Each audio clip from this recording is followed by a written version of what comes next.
Hi there, my name is Sheila Beck, and you Rabbi from another planet. Please like, share, and subscribe, and ring the little bell so you're notified when new videos drop. So we spoke yesterday, about who could possibly be the next Doctor. There's a few names flying around. My money's on.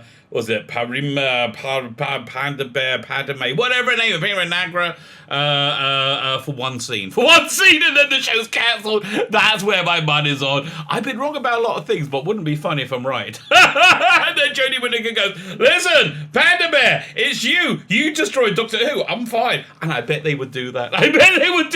Anyway, so yeah, we spoke about who's in the running, who probably will be next Doctor, if there is a next Doctor. So I think today I saw this article come up from Screen Rant. Don't you love Screen Rant? They're just a fun stuff about people who were nearly cast as the Doctor. I think it's quite an interesting little thing. I know about most of these ones, so we'll go through it together, and we'll probably take the piss out of them. That's the plan, okay? That's the plan for this video. I hope you're on board. If you're on board, of course, can you hit the like button? That would be freaking awesome. Thank you very much. Everybody likes me liked, baby. Everybody likes me liked. Can you hit the share button? Because you know what? Everybody needs one or two warm splatterings of a rabbi over their face every morning. So or every day, whatever time you listen to this. So if you can share it, that would be freaking awesome. But mostly hit that subscribe button. Hit the subscribe button and make a rabbi happy. Listen, we live in strange times. I don't know how often you get the opportunity to make a rabbi happy. But I'm telling you, hitting the subscribe button makes me ridiculously happy. Absolutely ridiculously happy. If you subscribe, there's a wee little bonus. There's a wee small little bonus. You can enter my weekly competitions. Prize this week is Just Dredd the Complete Case Files 18 with the great Machismo storyline in, along a bunch of other stuff. Greg Staples art and Pete Doherty. By the way, I'm a bit behind on that. I've been behind ever since Corona started. I don't know why. Because I was sitting around, but so now I'm finally in about 3 weeks, but 3 issues behind on 2000 AD. By the way, I find it the greatest thing to read on a tablet. It just really, for me, that really works. Because I live in Israel, so I can't get it. Can't get the physical copies. But I like it. I like it. Anyway, I'm 3 weeks behind on it. What was it? Will Simpsons is doing the art on Just Dredd right now, who used to be fantastic. It's unreadably bad. I just can't believe I can't believe that this stuff, this artwork was approved to be published. It's shockingly awful. Anyway, so it's not like that. This is good Judge Dredd.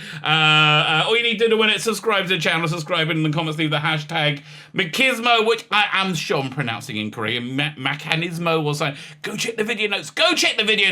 And it'll tell you everything you need to know. Just copy and paste that into the comments, and you can be entered to win within the prize draw tomorrow. Everybody get excited. The prize draw is coming tomorrow. Then we're going to pick a new prize. But if you like prizes,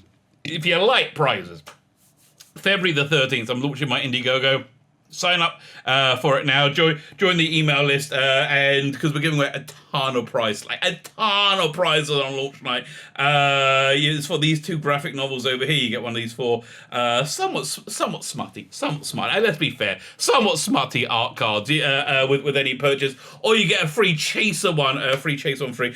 I was thinking it was going to be Deanna Troi, right? I think Deanna Troi's book crowd, but I was watching Voyager last night. I went, bit of 7 on 9 action, that might work. But listen, if the campaign goes well, which is up to you, if the campaign goes well, we will be adding in you 4 male gaze cast, including for the male gaze who likes to look at other males. So we'll be doing a couple of bloke ones as well. If the campaign goes well, it's all really up to you guys. Anyway, so if you can add your email address to that sign-up list, that'd be freaking awesome. I actually haven't looked at it for about a week, so it might be fat, it might be packed out, but who knows, or dares to dream. But you know what's fun to dream about? You know what's super fan dabby double fun to dream about? Who could have been Doctor Who was nearly cast as Doctor Who? Please, by the way, comment.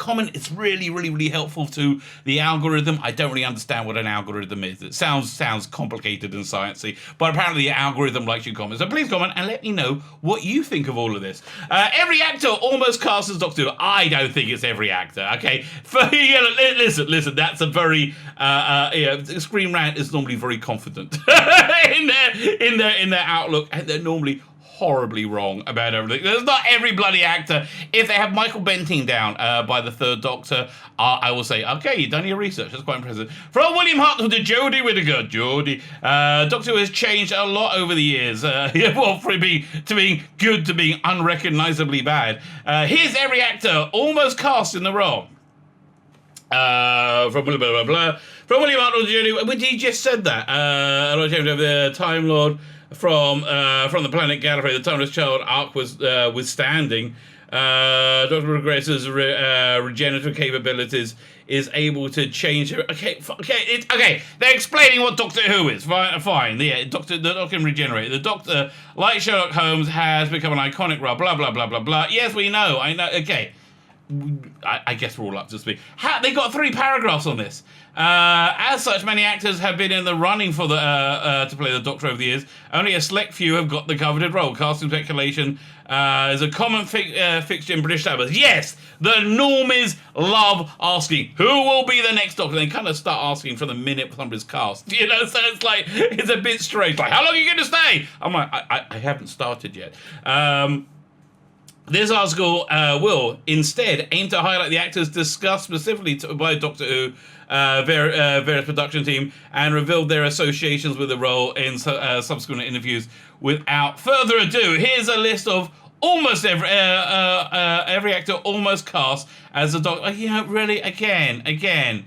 Well, who wrote this? What's her name? It's got to be her. Oh, Joe Gillis. Okay, Joe Gillis. Joe, chill out, mate. Chill out. You just give yourself some wiggle room. This might not. You might not get everybody in, right? You might not get everybody in. You might not know everything. But I think the type of people both reading and writing Screen Rant, I haven't really come across the idea they might not know everything. The first Doctor is sadly overlooked by the most modern Doctor Who fans. Okay, well, I'm not. And star William Hartnell. Okay, for God's sake, stop painting Doctor Who fans with the looking at through your prism of like this teeny tiny bit of fandom. No, most Doctor Who fans know about the first bloody Doctor. When it's only the two of the BBC offering multiple actors a role before he was approached. Yeah, I think William Hartnell was really Verity Lambert's idea, right? Everybody thought he was a bit too old for the role, or a bit too young, and he was really cast against type. But he was really, I mean, if you haven't seen An Adventure in Time and Space, which is a fiction, but a fiction based on reality, Adventure in Time and Space written by Mark Gatiss, which is about the genesis of the show. Absolutely beautiful docudrama. But that's basically what I read as well. It seems like a reasonable representation of it. Jeffrey Bowden passed. I did not know he was offered it. So the long schedule and the old age makeup as his reasons for the decline of role. If you want to hear what Jeffrey Bowden was like as a Doctor, go to bigfinish.com, and they have a range called Doctor Who Unbound where they have other Doctorish actors play the Doctor. He's in is at least two pretty good ones playing the Doctor. He plays a Doctor that never left Gallifrey, which is really interesting, and then he goes off an adventure on his second to this one. I think about it. He will later play the alternative Doctor. They're just saying what I just said. Bowden also appeared in the full Doctor story, The Creature from the Pit. Okay, yeah, listen, he's also been... Really? They're telling me an actor also had other work. That's great to know. Hugh David was suggested by producer Rex Tucker as being deemed too young. He later directed the Lost Second Doctor stories, The Highlanders and Fury from the Deep. Fury from the Deep, of course, came back as an animation. Very, very underwhelming, I tell you. I was really disappointed with that anime, and I liked all of them, right? I've liked all of them until that. Alan Webb, Cyril Cusack, and Leslie French were all considered, the latter appearing in the Seventh Doctor story, Silver Nemesis, before William Hartnell eventually chose to play the role of the First Doctor via BBC Archive. The Second Doctor. So, okay, obviously they're going to do Brian Blessed, but why not pick a picture of Brian Blessed from the time? Right, this looks like it's from Space 1999, And he didn't have a beard at the time. I do like the Dalek shadow in the background. Okay, that's kind of cool. With William Hartnell's health declining, Doctor Who's production team scrambled for a way to continue the show without the lead actor, settling the concept of regeneration, ushering in the second Doctor's era. Absolutely, brilliant out-of-the-box thinking. While much of Patrick Townsend's time as the Doctor is now sadly lost, not much. Much of it, but there's a much that's still there. He almost didn't land the part at all. Man Mountain, Brian Blessed pictured, was offered the role, but he had to decline because of scheduling context. He would later appear in the role with the Sixth Doctor in the Trial of Time. I'm surprised they haven't got Brian Blessed in to do a Doctor Who Unbound. He's always been suggested casting. Although he is now playing Omega in an audio story, an audio adaptation of a comic book by Cutaway Comics called Omega, which I'm kind of interested in because they got the artwork by John Ridgway, who, for my money, is the seminal Doctor Who comic strip artist. Mountain, Rupert Davis, Valentine Dales, Michael Horden, Ron Moody. Ron Moody was by the Fourth Doctor. I'm sure of it. Ron Moody, I think it was by the Fourth Doctor. Tommy Still and Patrick Weimark were suggested, with Dahl going on to appear as the Black Guardian in a number of Doctor Who stories, some of them with a bird's head on its head. yeah. Most people are worried about a bird taking a poop on you. Valentine Dahl wasn't worried about a bird's head being on his head. Good for you, Valentine. Listen, firstly, if you can carry off the name Valentine, I'm already impressed with you. Can you imagine? Hi, my name's Valentine. That's got to be a weird opening. Could you imagine, trying to talk to a woman at a bar? Hi, my name's Valentine. They're just gonna think you're taking the piss, right? Curiously, Peter Cushing was offered the role of the second Doctor, but declined because he did play Doctor Who. In the non-canon feature Doctor Who and the Daleks. I didn't know he was offered the role. That was interesting. So listen, I got this incredible thing. Go and try and find it online. It's by the guy Gareth Kavanagh, I think his name is. He's one of the editors on Voop Voop, one of the greatest. I'd even call it a fanzine, but it's like this incredible magazine about Doctor Who comic strips. So he did this incredible Photoshop fake Radio Times cover for a 5th anniversary special, which was basically a riff on the 50th special called The Day of Doctor Who. And you had William Hartnell and Patrick Troughton in it, and Peter Cushing, being the John Hurt role. Try and find that. Absolutely incredible. So wait. Curiously being turned down the role. The latter also featured Bernard Cribbins in lead role, who would later go and play Wilfred Mott alongside David Tennant's 10th Doctor in the revival series. He will knock 4 times. That was great. That was good. I'm telling you, that whole regeneration, I really, really loved it. Okay, I think it was one. I think it's which regeneration did I like best? I think it's one of the best regenerations. The 10th Doctor. I like the 11th Doctor as well. I like the idea that he just grew old, right? He aged to death for over 2,000 years. But I got a big soft spot for all those ones. Third Doctor, that's a show made a transition from black and white to colour. The Doctor regenerated and John Pertwee bring a dash of James Bond to the Doctor Who format, which is so weird, okay? Because you look at John Pertwee and you see, I see many things.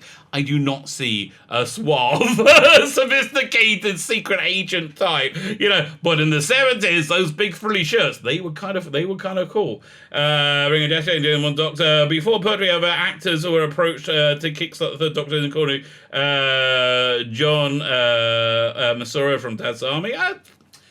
I don't really see that going. Stratford Johns, interesting via Abhot. I wonder what Abhot means. Ron Moody, it's Ron Moody again. Okay, so I guess he's like your starter for 10. Also played Fagin in Oliver. Wouldn't that be great? A Jewish Doctor Who. Okay, I'm down for that. Also, to be the truth, I turned down turned the part down, a decision he later regretted.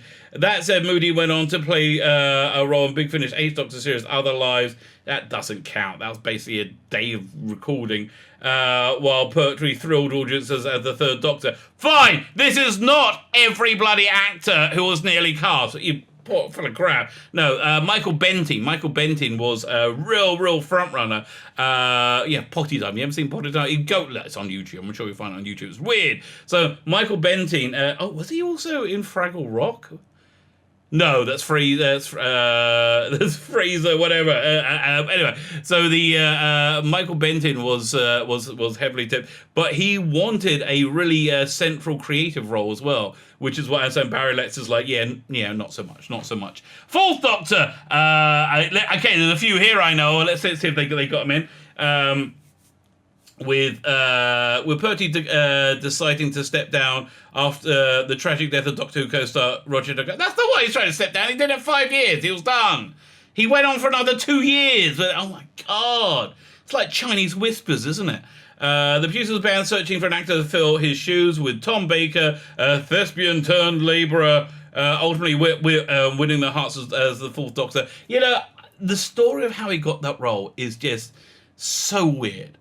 He wrote a letter to, the head of drama, I think Bill Sutton, saying, why don't I have a job? You know, he was working as a labourer at the time. Why don't I have a job? I should have it, and that actually got him the job, right? They were like, he read it and said, I should check it out.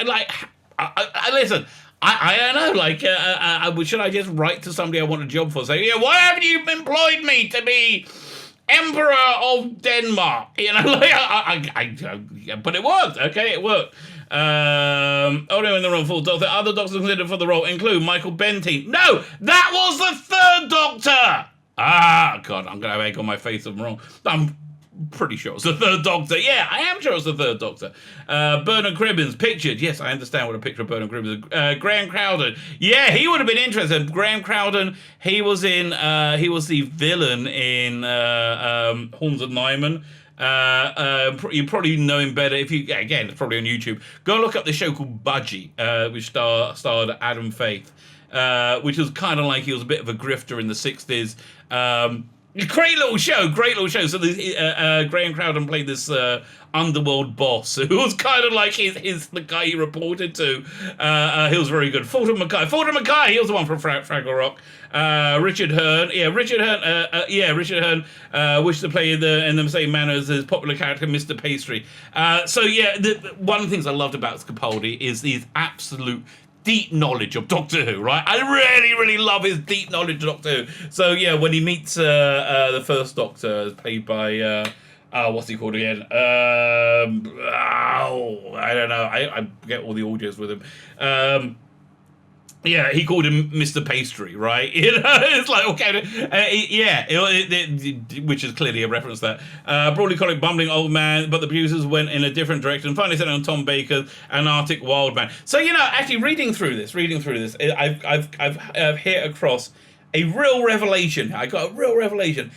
Just about every actor, the thing connecting every actor with the role is how charismatic they are. Like William Hartnell, had this real twinkle, right? Had that real incredible twinkle, like under that gruff exterior, and he could be very charming. He could really charm you. Same with Patrick Troughton. Same with John Pertwee. Same with Tom Baker. Tom Baker again, when they wanted to, he could had that smile. Peter Davison, even Colin Baker. Charming. Sylvester McCoy, he turned on it. When you saw his soft side, he was charming. Paul McGann, just inherently charming gentleman. Eccleston played against that somewhat, right? But he was still could turn on the charm. David Tennant, Matt Smith. I think the least charming of the Doctors, he had less time for charm, was Capaldi. And then you get Jodie Whittaker, who, if you like her, great, good for you. I really can't stand her portrayal at all. She is the opposite of charming. She's repulsive, right? So I think that's something you've got to keep in mind when casting a Doctor. Peter, who's this? So we're up to the Fifth Doctor. So I think they got a picture of who's this? Richard Griffiths, who was going to be the Eighth Doctor, sort of, if the show kept running. With the fourth Doctor coming to close after 7 seasons, producer, it was John Nathan Turner. He wasn't talking to anybody else. Sort of cast at this point a young actor to take over the role. Peter Davison landing the role of the fifth Doctor at just 29 years. It was really a brilliant piece of casting, right? I have to tell you, that's what JNT when he got things right, he got things super, super right.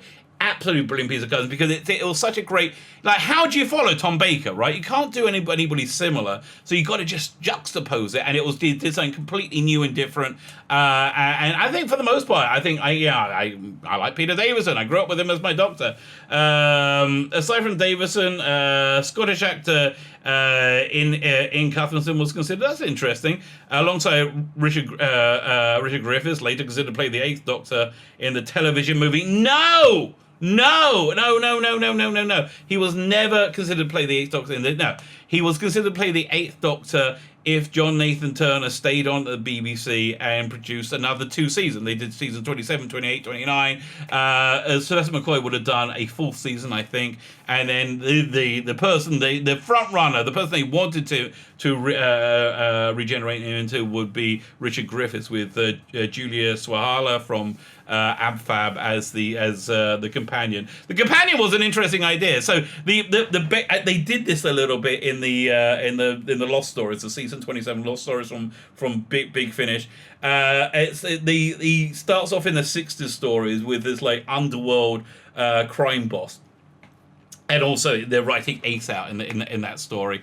It was an Ice Warriors story, something going on Ice Warriors in 1960s London, because they worked out if you asked the BBC to do like a period drama, they could do something really good. If you asked to do science fiction, they're like, let's put silver foil on it. So they were going to do like these Ice Warriors in 1960s London, something similar to Remembrance of the Daleks, and the bikers, and they had going to have bikers who were wearing bike helmets, similar, reminiscent of Ice Warriors.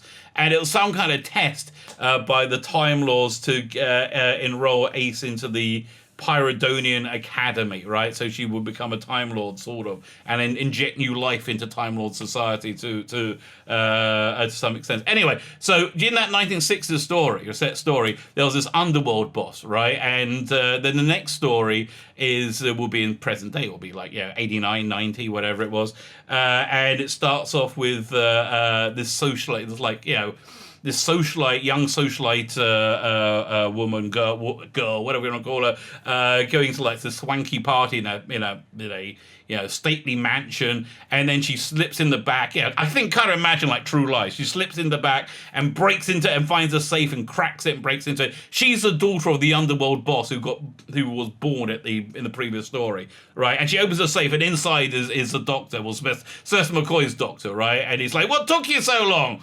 And so she's like a socialite, like a safe cracker, and so the Doctor would have had like this Ersatz unit family, but like an underworld crime boss family doing it instead, which I thought was really, really interesting. So that would have been, I think, quite of a big thing with the Richard Griffiths Eighth Doctor. That never happened. Didn't even come close to happening. Griffiths went on to have a memorable performance as Vernon Dudley in Harry Potter films. His most memorable performance is in Withnail and I, along with Paul McGann and Richard E. Grant, two other former Doctors, where he was romantically infatuated with Paul McGann. Again, one of my favourite lines in all of cinema, when he's like, "I must have you even if it's burglary." I can't. That laugh I just gave, that's so genuine, because it always makes me laugh. I will always giggle after. Uncle William with Withnail and I. Griffiths like Doctor appeared in What If article in issue 255 of Doctor Who magazine. Just reading that on the Sabbath, which detailed the unproduced regeneration from Sylvester McCoy's Doctor. But I just detailed it for you. According to Peter Hanning's book, Doctor Who 25 Glorious Years, Davison was advised by Patrick Troughton to leave after 3 years. Advice he acted upon. Colin Baker, who had appeared as the Fifth Doctor with the Fifth Doctor on Arc of Infinity, landed the role without an audition. It was the only actor considered a part. That's Professor McCoy put his name forward, but would have to wait a while longer for his Doctor. Wait a minute, no, his name got put forward by the producer of Jigsaw, right, to John Nathan Turner. That's how we got the role. Yeah, God, it's like Chinese whispers.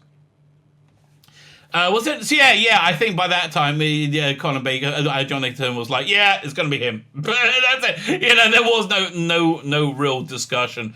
Then John Nathan Turner was forced to fire John Nathan Turner, saying that if you fire him, we'll let you move on to a different job. And then they said no because the BBC was scum, basically. Baker 6 proved controversial with the audience leak. It wasn't really his doctor. It was honestly, it was the breakdown between the script editor Eric Saywood and John Nathan Turner. John Nathan Turner, somebody I relate to a lot. John Nathan Turner is somebody who loves to be loved, right? Who needs to be loved and appreciated. Needs to feel like he's got a loyal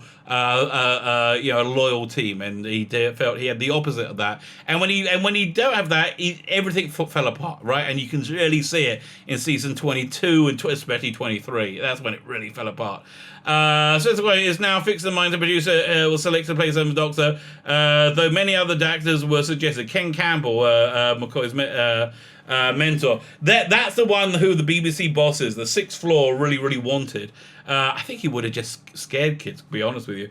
Though many other actors were suggested, Ken Campbell, Dermot Crowley. Now that's you can see his audition, I think, on the. On the Time and the Rani DVD. I guess it'll probably be on the season 24 Blu-ray as well, right? It's what John Nathan Turner did. He was very good at using the BBC system, which is why they want to get rid of him. They had him. He auditioned Sylvester McCoy along with two other actors, and Sylvester McCoy was just so much better, just so much more prepared for so much more suited to the role. He won in a hands down landslide. Which again, he only had to really impress John Nathan Turner, I think. But it was just he picked the right people. So Dermot Crowley, David Fielder, Hugh Futcher, who appeared with the Third Doctor, the Sea Devils, Chris Jury, who went on to be Kingpin in The Greatest Show in the Galaxy. That would have been interesting. Andrew Sachs. That's terrible. Well considered. What is this via Abhot? Okay, can I click this? Let's see what happens when I click this. It's Sean Sullivan. I don't know what this is. I don't know what Abhot is. Basically, they've gone to this one website. Okay, that's good for you. According to issue 91 of InVision, okay, you've done a bit of work there. David Moore was the favourite choice of husband and wife writing team Pip and Jane Baker. Well, yeah, he'll probably be the favourite choice of John Nathan Turner if he had a chance. David Moore was making a lot of money in America at the time, being a movie star essentially. While he didn't get the part, Warner would go and play an alternative on the Big Finish series, Unbound the New. Yeah, it's actually his Doctor is pretty good. I would call him like a hungover Hartnell. While the idea of the Doctor regenerating women wasn't anything new at this point, the Seventh Doctor might have been the first time actresses were seriously considered. Doctor Who co-creator Sidney Newman suggested Dawn French. Ow, my God, you were awful. I mean, really, I'm still like that Vicar Dibley thing with the BLM, and she takes a knee. Shut up! Oh God, shut up! You condescending cow. Frances de la Tour. Interesting. Joanna Lumley. Well, she was always the front runner for a female Doctor. Lumley went on to play an alternative Doctor in Stephen Moffat's first Doctor Who writing gig, The Curse of a Fatal Death, a non-canon sketch for Comic Relief. Okay, non-canon. Following McCoy's departure, it was effectively cancelled in 89.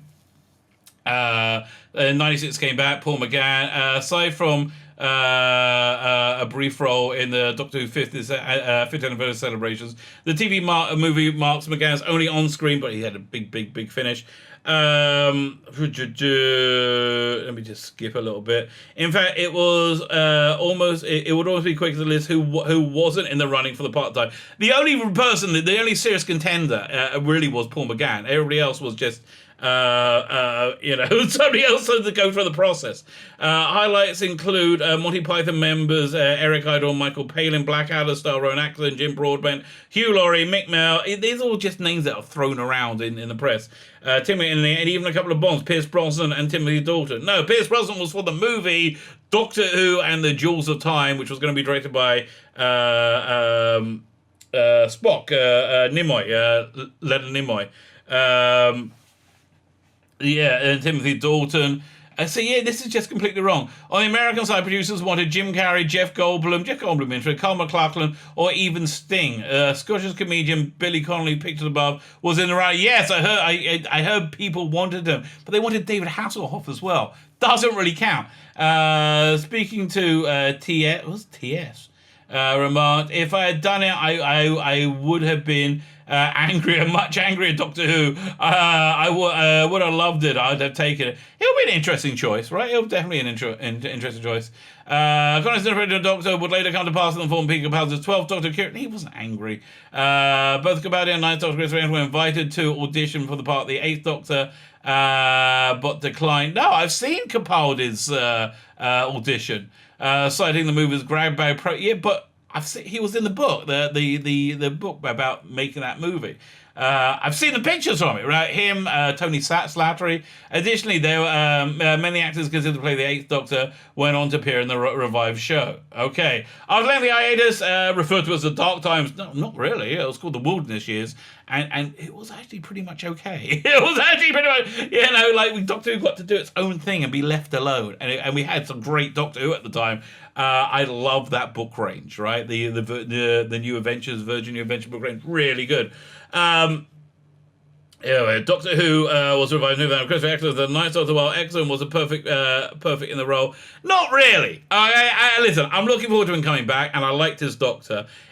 His casting was based on, I think, a misstep, right? So, something that Rusty Davies really didn't like, especially in the McGann movie, was that how that non-naturalistic the costume was and the outfit was. He wanted somebody very, very naturalistic and relatable, and somebody who could pass as being human. So that's why, that's how the whole look for Eccleston's game. But his portrayal is very much like a Shameless meets Doctor Who. It's very like he wanted to. The Doctor's always been kind of posh. He wanted to have something much more relatable. And it was great. I tell you, I like Eccleston. Again, looking forward to his Big Finish revival. I'm looking forward to seeing more of his Doctor. He did make me fall in love with him. But as soon as you got like a real Doctor Who fan in the role, which was David Tennant, it kind of just naturally snaps back to that kind of bit posh Doctor Who. That said, producers considered Alan Cumming. Alan Cumming was considered for the 8th Doctor. Judi Dench, Hugh Grant. Hugh Grant, that's the one I believe. Because Rusty Davies really looked like Hugh Grant and he wanted to work with him. I think Hugh Grant would have been a great Doctor, really, and he did play him in Curse of Fatal Death. Hugh Grant, for me, is really just reinvented himself as an actor. I loved him in was it A Very British Scandal? And I keep trying to like that movie. Was it The Gentleman? And I've watched it a few times, and I just don't like it. But I think Hugh Grant is great in it, right? Bill Nighy, yes, was approached but playing an incarnation of presumably the 9th Doctor, but declined as the part had too much baggage. 10th Doctor. As previously stated, Chris Eccles departed after a single season. I think after the first filming block, he really fell out with the director there. The casting of 10th Doctor was already decided before the first episode of the revival series. David Tennant, pictured above, working with Rusty Davies as Casanova, which is why I watched Casanova, because I'm like, I bet he's going to be the Doctor, right? And he played him like the Doctor, right? You got a good preview a year early. Was the obvious apparent choice to play the 10th Doctor. Boldly, he accepted the role. He knew he might only appear for a few minutes if the show was received poorly. Thankfully, the series was a roaring success, and David Tennant was the revival era. What the Daleks were to the original era. 11th Doctor. So this is a picture of Patton Joseph, who I really thought was going to be the Doctor, and quite frankly, should have been the 6th Doctor. He would have been a freaking awesome 6th Doctor. Go look at this thing called Neverwhere. It was written by Neil Gaiman. It was filmed on a budget of 20 pence, and it looks at Lenny Henry financed it. What happened was they filmed it on video, and they're supposed to do some processing on it to make it look like film, but they never did. So it just kind of looks cheap and nasty. So he's in that playing the Marquis de Carabas. So this would have been about 3 or 4 years after I think he should have got the role, right? In 86. I think he would have been he would have had a really he was a really interesting in as Marquis de Carabas. It's kind of like a dark, angry Sixth Doctor. I just think he would have been great. All right. In line with Tennant's departure, Doctor Who's production team change has, with Moffat becoming the showrunner. Matt Smith was cast 11th Doctor. At 26 years old, became the youngest actor to ever tackle the role. Did a brilliant job with it. But also the only other person considered, Russell Tovey, who appeared as the 10th Doctor, appeared in the 10th Doctor Zorro Voyager Down, was suggested. Yeah, it was also big from Being Human, which is quite a pretty good show. I really wanted by Toby Whitehouse, who did that show, to take over. Toby Whitehouse, you can see in Twice Upon a Time as a German soldier in the standoff with the Brigadier's grandfather. Right, was suggested by Russell D. Davis, and even audition part. Reflecting on the role, Toby told Radio Times, I'm sure it was Radio Times, the Doctor is an enemy man. Why do you have to be a white man? Who cares? Oh, God, all this identity politics is not nonsense. I think absolutely you should have somebody of colour now, or a woman of colour. I think you're a moron. Okay, quite frankly, God, it's like, it's just, listen, I have no problem. I was just saying how much I wanted Patterson bloody Joseph, but I think when you lead with that, you become a racist. That's just the way it is. While Toby's points would later be rectified in part through both the casting of Jodie Whittaker of the 13th Doctor and Joe Martin's unknown future. Yeah, exactly. And how's that gone down? Exactly. Has it gone down well? Not really. Nah, not really.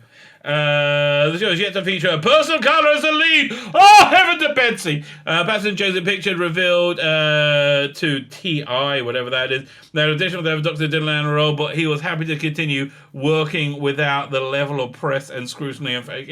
Shut up. Shut up.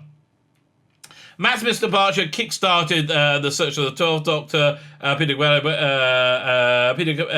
Capaldi was been the producer's top choice from the very beginning. Ben Daniels, picture, I have no idea who this is, was approached to play the role of the 12th Doctor. Speaking with Digital Spy, I guess, DS, Daniels said he knew from the beginning and outset that it was that the initial conversation that they wanted somebody to cast somebody older, and he went on to say, the Doctor is a fantastic character, and if you want, there's a huge scope for an actor to really sink their teeth into. It'll be an absolute privilege. Well, I guess it didn't work, right? I guess they said, my absolute privilege, sod off. Don't let the door hit you on the way out. While Daniels has yet to appear in Doctor Who in any media, it's clear from now, clear for the show that certainly makes a future possible a future appearance possible, even if Capaldi ultimately became the 12th Doctor. Okay.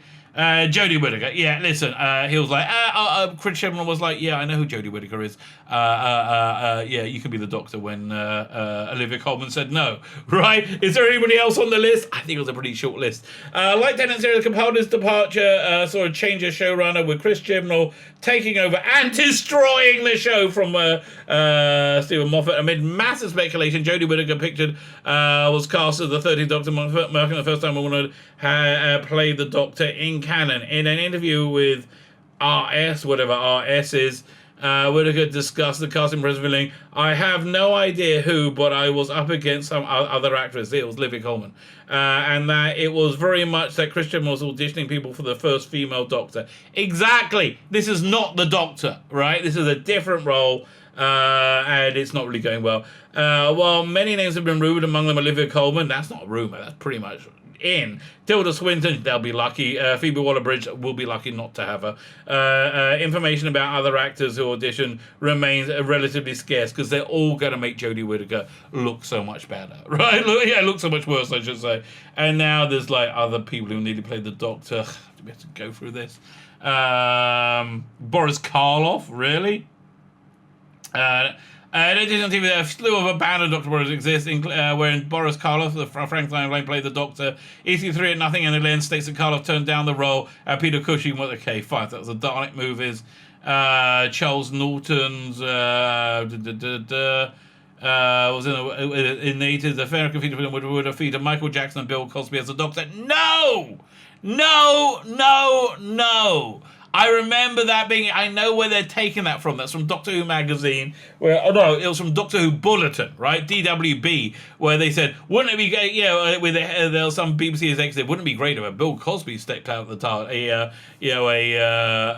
What was going to be the American TARDIS? I can't remember. Alan Rickman. I think he was more considered as the Master. For Last of the Time Lords, I thought that was for the Jewels of Time. He also tried to cast Rickman in undisclosed roles. Okay, fine. Whoopi Goldberg, snore, leave me alone. Okay, so there you go. An incomplete list of people who nearly but did not play the Doctor. I'm kind of happy with the ones we got, really. I mean, listen. 13 out of 14, that's a pretty good success rate for me. 13 out of 14, I guess if you're going to count John Hurt, it'll be 14 out of 15, I guess, wouldn't it? 14, whatever. They've hit it out of the park, except one time. And if there be a merciful God in heaven, which I truly fundamentally believe the awful time of the 13th Doctor, the dark times, the real genuine dark times are coming to an end. Hopefully this awful abomination of Doctor Who is coming to an end by one way or another. 8 more episodes, maybe only 6. My name is Sheila Bacon, you are the Rabbi from another planet. Please like, share, or subscribe. Like, share, not all subscribe, and subscribe, and ring the little bell. Ring that little bell so you're notified when new videos drop.